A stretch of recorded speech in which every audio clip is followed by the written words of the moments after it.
కేంద్రంలోని మోడీ ప్రభుత్వం త్వరలోనే పీఎం కిసాన్ యోజన డబ్బులు రైతుల అకౌంట్లో వేసేందుకు సిద్ధమవుతున్నట్టు తెలుస్తోంది. కేంద్ర ప్రభుత్వం రైతులను ఉద్దేశించి ప్రారంభించిన పీఎం కిసాన్ యోజన స్కీమ్ కింద ప్రతి ఏడాది 6,000 వారి అకౌంట్లో నేరుగా కేంద్ర ప్రభుత్వం జమ చేస్తుంది.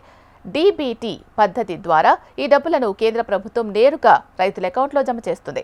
ఈ సంవత్సరం ఇప్పటికే డబ్బులు ఫిబ్రవరి నెలలో విడుదల చేసింది. ఇప్పుడు ఈ సంవత్సరం రెండవ దఫా అంటే 20వ ఇన్స్టాల్మెంట్స్ విడుదల చేసేందుకు కేంద్ర ప్రభుత్వం సిద్ధంగా ఉన్నట్లు తెలుస్తోంది. ఈ డబ్బులు జూన్ చివర్లో కానీ జూలై మొదటి వారంలో కానీ రైతుల అకౌంట్లో జమ అయ్యే అవకాశం ఉంది. ప్రతి ఏడాది మొత్తం 3 సార్లు ఈ పీఎం కిసాన్ యోజన డబ్బులు రైతుల అకౌంట్లో జమ అవుతాయి. ఒక్కో విడతలో 2,000 రూపాయల చొప్పున డబ్బులు జమ అవడం జరుగుతుంది. అయితే ఏపీ రైతులకు మాత్రం ఇది డబుల్ బోనస్ ధమాకా అని చెప్పొచ్చు. ఎందుకంటే ఏపీ రాష్ట్ర ప్రభుత్వం కూడా అన్నదాత సుఖీభవ పేరిట రైతుల అకౌంట్లో ప్రతి సంవత్సరం 14,000 రూపాయలు వేసేందుకు సిద్ధమవుతోంది. దీనికి తోడు కేంద్ర ప్రభుత్వం కూడా జమ చేసే 6,000 రూపాయలను కూడా కలిపినట్లయితే మొత్తానికి 20,000 రూపాయలు రైతుల అకౌంట్లో ప్రతి ఏడాది జమ కాబోతున్నాయి. అయితే ఈ 20,000 రూపాయలు కూడా మొత్తం ప్రతి సంవత్సరం 3 దఫాల్లో విడుదలయ్యే అవకాశం ఉంది. అయితే అటు పీఎం కిసాన్ కానీ అన్నదాత సుఖీభవ పథకం కానీ నమోదు కావాలి అనుకున్నట్లయితే ముందుగా రైతులు కేవైసీ చేయించుకోవాలని అధికారులు సూచిస్తున్నారు.